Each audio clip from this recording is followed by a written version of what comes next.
Street food পছন্দ করেন না এমন বাঙালির সংখ্যা কিন্তু খুবই কম। পথের ধারে খাবারগুলো অনেক অস্বাস্থ্যকর পরিবেশে তৈরি হয় জানার পরেও এই খাবারের প্রতি কেন যেন আমাদের অনেক বেশি আকর্ষণ। আমার কাছে তো রেস্টুরেন্টের চাইতে এই পথের ধারের খাবারগুলো বেশি ভালো লাগে।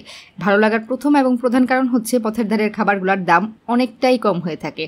বাংলাদেশে এখন স্ট্রিট ফুডের মধ্যে বাংলাদেশি খাবারের পাশাপাশি কিছু ইন্ডিয়ান খাবার কিন্তু খুব বেশি জনপ্রিয়তা লাভ করেছে। তার মধ্যে দোসা, ছোলে ভাটোরা অন্যতম। তো এই দোসা আমি প্রথম খাই 2006-07 সালের দিকে হবে হয়তো। সেটা হচ্ছে বসুন্ধরা সিটির ফুড কোর্টে। বসুন্ধরা সিটির ফুড কোর্টে কিছু ইন্ডিয়ান ফুডের স্টল ছিল, সেখানে এই দোসাটা পাওয়া যেত। তো প্রথম আমি সেখানেই ট্রাই করি দোসা, ছোলে ভাটোরা। এই খাবারটা এখন এতটাই জনপ্রিয় হয়েছে বাংলাদেশিদের কাছে যে আপনি যে কোনো পথের ধারে গেলেই এই খাবারটা পেয়ে যাবেন। নর্মালি রেস্টুরেন্টে দোসার দাম 150 থেকে 200 টাকা থেকে শুরু হলেও তো পথের ধারের স্টলগুলোতে আমি দেখলাম মাত্র 60 টাকা থেকে এই দোসা শুরু হয়। তো আজকে আমি এই দোসা খাওয়ার জন্য চলে গিয়েছি উত্তরা 12 নম্বর সেক্টরের শাহ মখদুম অ্যাভিনিউতে। শাহ মখদুম অ্যাভিনিউতে শুধু যে দোসা পাওয়া যায় তা না, পুরা রোডটা ভর্তি অনেক স্ট্রিট ফুডের স্টল রয়েছে। আপনারা যদি সন্ধ্যার টাইমে আসেন অনেক ধরনের খাবার একসাথে পেয়ে যাবেন। তান্দুরি চা, তান্দুরি চিকেন সহ আরও অনেক আইটেম আছে।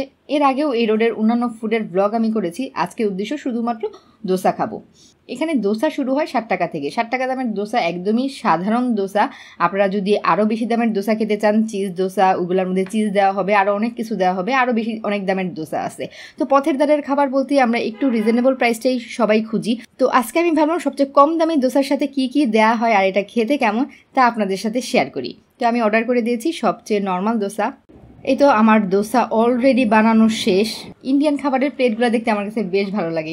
এই থালাগুলোর মধ্যে খেতে গেলে আমার কাছে মনে হয় কোথায় যেন একটা আয়েসি আয়েসি ভাব আছে। এই তো আমার দোসা হাজির। তো এই দোসার দাম হচ্ছে 60 টাকা। সাইজটা মিডিয়াম সাইজের একটা দোসা। আর এই দোসার ভিতরে একটা আলুর কারি দেওয়া হয়েছে। নর্মালি এত কম দামি দোসার ভিতরে আলুর কারি দেওয়া হয় না, এই জন্য আমি আগে ভিতরটা খুলে দেখলাম। যেই দোসাগুলো একটু দাম বেশি হয় সেইগুলোর ভিতরে এই আলুর কারিটা দেওয়া হয়। এই আলু কারিটা খেতে আমার কাছে ভীষণ ভালো লাগছে। 5 ফোড়ন দিয়ে রেডি করা ছিল, তো 5 ফোড়নের স্মেলটা খুব ভালো লাগছিল। সাথে দেওয়া হয়েছিল আচার, ছোলে কারি আর হচ্ছে টক দই। ছোলে কারিটার স্বাদও বেশ ভালো। তো যেহেতু আমি নর্মালটা অর্ডার করেছি, এখানে কোনো চিকেন ছিল না। আপনারা চাইলে চিকেন দিয়ে যেগুলো আছে বা চিজ দিয়ে যেগুলো আছে দাম অনুযায়ী বিভিন্ন ধরনের আইটেম দেওয়া থাকবে। তো আমার কাছে মনে হলো 60 টাকা তুলনায় এটা যথেষ্ট ভালো, খেতেও বেশ ভালো লাগছে। তো এই দামের মধ্যে দোসা খেতে চাইলে উত্তরাবাসী চলে যেতে পারেন উত্তরা 12 নম্বর সেক্টরের শাহ মখদুম অ্যাভিনিউতে।